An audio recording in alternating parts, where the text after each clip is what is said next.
கரூர் மாவட்டம் மண்மங்கலம் தாலுக்கா வாங்கல் பகுதியை சேர்ந்த மக்கள் பாதிக்கப்பட்ட மக்கள்லாம் வந்து இப்போ கலெக்டரை மனு கொடுக்கலாமல் வந்திருக்கோம்.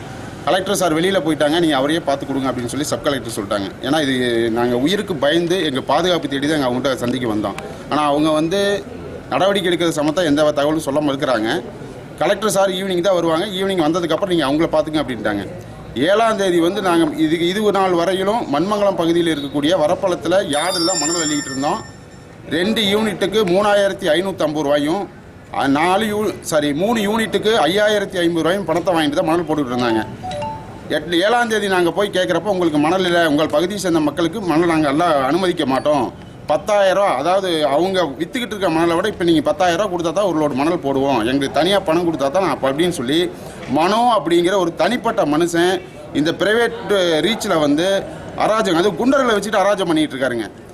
அதுக்கப்புறம் நாங்கள் போய் கேட்டதுக்கு வெளியில் போங்கடா அப்படின்ட்டாருங்க. அது எல்லா மக்களுமே பாதிக்கப்பட்ட மக்கள் எல்லாருமே நேற்றுக்கு போய் பிடபிள்யூ ஆஃபீஸில் மனு கொடுத்து நாங்கள் என்ன முறையில் மணல் அள்ளணும், வரைவோலை செலுத்தியே நாங்கள் அள்ளிக்கிறோம், தனிப்பட்ட ப்ரைவேட் பார்ட்டிக்கு மணல் அள்ள விரும்பலை, கவர்மெண்ட் அனுப்பிச்சிருக்க தொகையில் வந்து நாங்கள் டிடி எடுத்து கொடுத்து மணல் அள்ளுறோம் அப்படின்னு சொல்லி மனு கொடுத்தோம். அந்த அலுவலகத்தையும் மனு வாங்க மறுத்தாங்க. எல்லாருமே அங்கே அமைதியாக உட்காந்து கேட்டதுக்கப்புறம் 2 மணி நேரத்துக்கு அப்புறம் ஒரு தகவலை ஒரு துண்டு சீட்டில் தான் கொடுத்தாங்க. அதில் பார்த்தீங்கன்னா 2 யூனிட் மணல் 1050 ரூபாயும் 3 யூனிட் மணல் 1575 ரூபாயும் ஒரு துண்டு சீட்டில் குறித்து கொடுத்தாங்க. என்ன பேரில் எடுக்கணும் அப்படிங்கிற தகவலை கொடுத்தாங்க. அந்த பேரில் வந்து பார்த்தீங்கன்னா நேற்றுக்கு டிடி எடுத்துட்டோம். டிடி எடுத்து அதுக்கப்புறம் அவர்கிட்ட கொண்டு காமிச்சதுக்கு விசாரித்த பகுதியில் விசாரித்ததுக்கு வந்து அந்த ஒரு 20 பேர் ஒரு கும்பலாக வந்தாங்க. என்ன தகவல் அப்படி நாங்கள் நடந்த விஷயத்த சொன்னோன்னு, இனிமேல் இந்த பக்கம் நீங்கள் யாரும் வரக்கூடாது, இது சம்மந்தமாக இங்கே வந்தீங்கன்னா அடித்து கைகாலை ஒடிச்சு விடுவோம், உங்கள் லாரி உள்ளே வந்துன்னா தீ வச்சு கொளுத்திடுவோம் அப்படின்னு மிரட்டுறாங்க. அதே பகுதியில் இருந்த காவலர் பலர் இருந்தாங்க. அவங்கள்ட்ட போய் தகவல் சொன்னால் எந்த வார்த்தையும் பேச மறுக்கிறாங்க.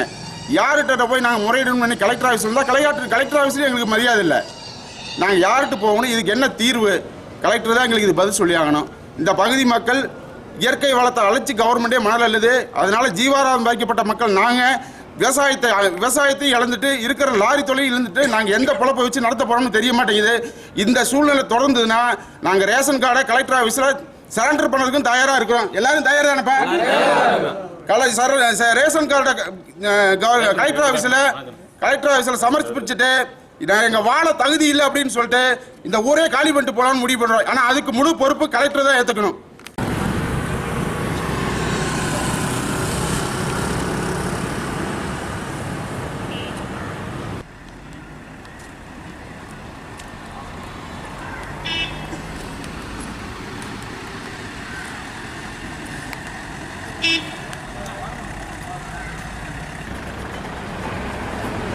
எல்லாரும் வரலையா? எல்லாரும்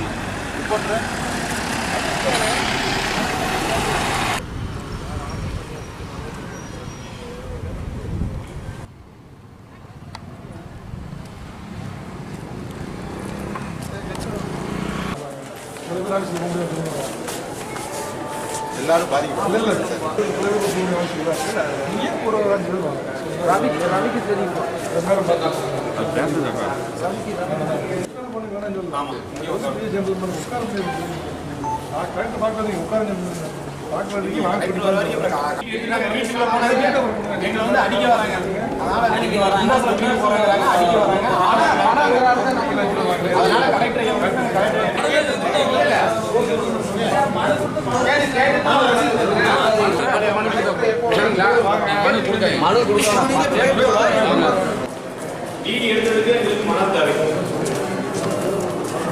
உடனடி நிவாரணம் வேணும்.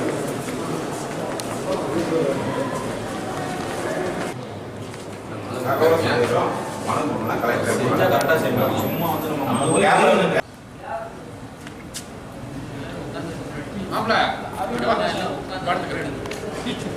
இப்பதானே பேசுவோம், அப்பா விட்டு பேச சொல்லிக்கிறேன். இப்போ பேசணும்னா சொல்லி பேசி வச்சுப்பாங்க. அவங்க வர தேவையில்ல, மீதி இருக்கிற எல்லாமே வரணும்னு சொல்லி வச்சுப்பாங்க.